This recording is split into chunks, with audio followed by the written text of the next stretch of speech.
خب سلام علیکم، شما آمدید به کانال بیوگوموس و محیط پروری.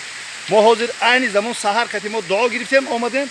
حاضر من در اینجا در کارخانه اکای سهراب کارپرست محیط توجیک انا حاضر ما در اینجا قرار داریم. اینجا بسیار اکای سهراب مهنت بسیار کرده، بسیار مهنت کرده. من اینجا تمام نمودهای خوراک‌ها برای آشخانه کردگی و کردگی من اینجا حوضش در همین نزدیکی همین و آشخانه من موهیا گلموهی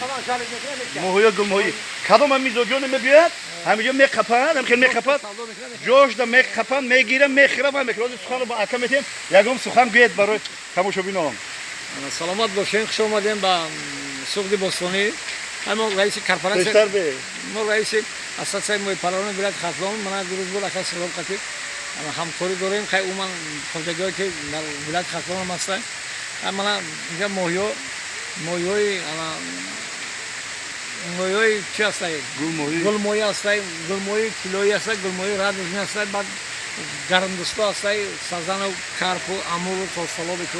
بعد من اسیتر از زیستان آوردم برای آینده نقشنامه صورت این تخصیص داشت. اسیتر موزل پرورش کردی؟ او من چور اسیتر من چور لیتر برای آینده. خیلی خوش اومدین.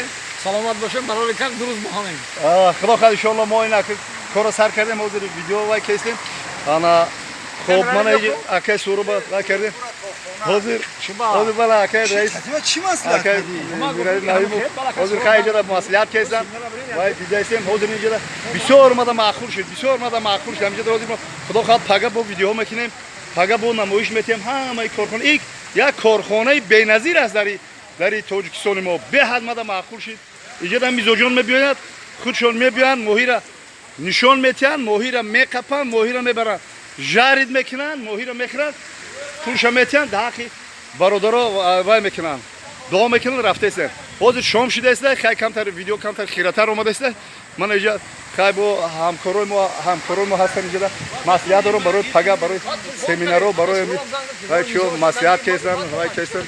خدا خواهد ان شاء الله باز صحبت دوام میتیم. برادران قدیمی با ما باشین با کانال بیوگوموس و محیط پروری. خدا نگهبان باشه.